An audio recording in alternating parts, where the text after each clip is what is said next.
साथियों, सरकारें बोलती कुछ और है और करती कुछ और है, दिखाया कुछ और जाता है और होता कुछ और है। जो सरकार ये दर्शाती है कि टैक्स पेयर जो टैक्स दे रहे हैं, टैक्स कलेक्शन बढ़ जा रहा है, सरकार को इतनी आय हो रही है, सरकार को पहले के मुकाबले ज्यादा आय हो रही है।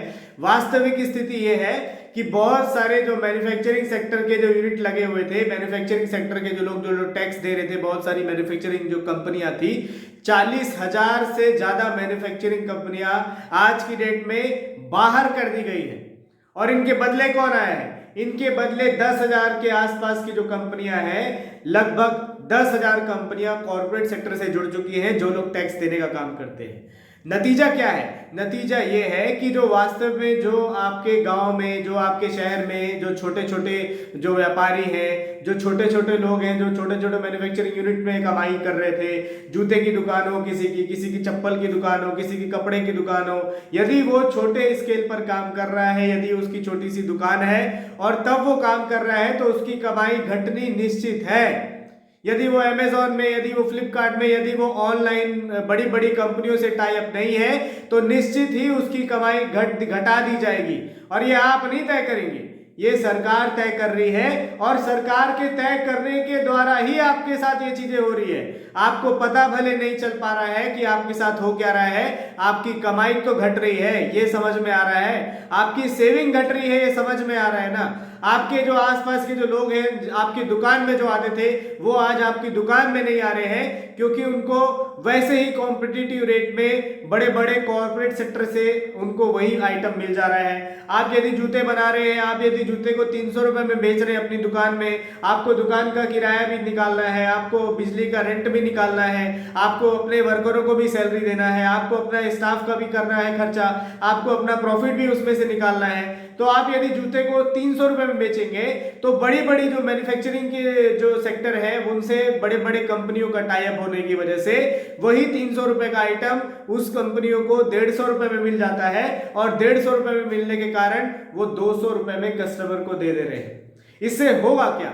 इससे होगा ये कि जो छोटे छोटे जो व्यापारी हैं, जो छोटे मध्यम वर्गीय जो दुकानदार हैं, वो सारे दुकानदारों की दुकानें बंद होने वाली है, वो सारे लोग खत्म कर दिए जाएंगे।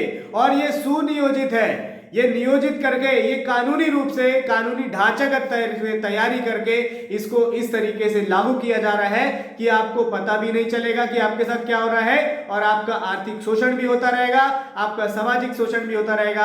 आपने कर्जा ले रखा है बहुत सारे लोगों से, आपने कर्जा ले रखा है बहुत सारी कंपनियों से। जब आपकी कमाई को ही खत्म कर दिया जाएगा, जब आपकी कमाई को ही कम कर दिया जाएगा, तो आप कर्जा नहीं पटा पाएंगे। और जब आप कर्जा नहीं पटाएंगे, तो आपका सामाजिक शोषण किया जाएगा, आपका आर्थिक शोषण किया जाएगा।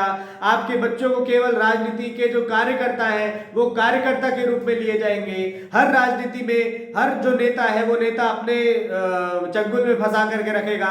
जितने राजनीतिक दल हैं, वो सारे राजनीतिक दल अपने कार्यकर्ता के रूप में आपके बच्चों को रखेगी। और बेरोजगारी भत्ता देने पर काम करेंगे, कोई रोजगार पर काम नहीं करेगा। और यही वास्तविक स्थिति है, यही वास्तविक स्थिति है। अभी भी वक्त है, कोई संगठन काम नहीं करने वाला है, कोई भी राजनीतिक दल काम करने नहीं वाला है। आपको अपनी लड़ाई खुद लड़ना पड़ेगा। ऐसे तो बहुत सारे समूह जुड़ चुके हैं, ऐसे बहुत सारे संगठन हैं जो बहुत सारे मुद्दों पर काम करते हैं, लेकिन जो वास्तविक मुद्दा है, वो वास्तविक मुद्दा गायब कर दिया जाता है, क्योंकि वास्तविक मुद्दे से बहुत सारे लोगों की जान खतरे में आती है। वास्तविक मुद्दों से बहुत सारे लोगों का ईमान खतरे में आता है। वास्तविक मुद्दे में बहुत सारे लोगों को खरीद लिया जाता है। और यही भारत देश की सच्चाई है। यदि आपको नहीं लगता कि आपके साथ गलत हो रहा है, अत्याचार हो रहा है, एक बार खड़े होकर देखिए, एक बार आप आवाज अपनी बुलंद करके देखिए, तब आपको पता चलेगा कि आपके साथ बहुत सारे ऐसे लोग हैं जिनके साथ भी यही दिक्कत आ रही है, जिनके साथ भी यही समस्या आ रही है। कि वो समस्या 2016 के पहले नहीं थी, 2017 के पहले नहीं थी, लॉकडाउन के पहले नहीं थी। उनकी आर्थिक स्थिति सही चल रही थी, उनका व्यापार धंधा सही चल रहा था। लेकिन बाद में जब से लॉकडाउन लगा दिया गया, उसके बाद बहुत सारे कॉर्पोरेट सेक्टर अचानक से मार्केट में घुस गए। और कॉर्पोरेट सेक्टर के घुसने के बाद बड़ी बड़ी स्टार्टअप कंपनियां घुस गई। और स्टार्टअप कंपनियों के घुसने के बाद से बहुत सारे लोगों का व्यापार धंधा तबाह हो गया, बर्बाद हो गया। बहुत सारे लोग करोड़पति लोग थे, आज 1000 रुपए तक भी नहीं कमा पा रहे हैं। बहुत सारे लोग सड़कों पर आ गए हैं, बहुत सारे लोगों ने आत्महत्या तक कर लिया है। अब इसको रोकने की जिम्मेदारी कोई सरकार नहीं लेगी भाई साहब। सरकार ने कानूनी रूप से, ढांचागत रूप से इसको सुनियोजित तरीके से कानून बना दिया है। आपको अपनी लड़ाई खुद लड़ना पड़ेगा। ऐसे लोगों को तैयार करना पड़ेगा जो लड़ाई लड़ने को तैयार रहे, जो बिकने को तैयार ना हो, जो अपना ईमान ना बेच सके। ऐसे लोगों को आगे लाना ही पड़ेगा और कोई विकल्प नहीं है। यदि कोई विकल्प हो तो हमें भी बताइएगा, हम भी शायद उस पर काम कर सके। साथियों, कर्ज मुक्त भारत अभियान पूरे भारत देश में चलाया जा रहा है। किसी भी तरह का यदि आपके ऊपर कर्जा हो गया है और कर्जा नहीं चुका पा रहे हैं तो निःशुल्क कर्ज मुक्त भारत अभियान में जुड़िए।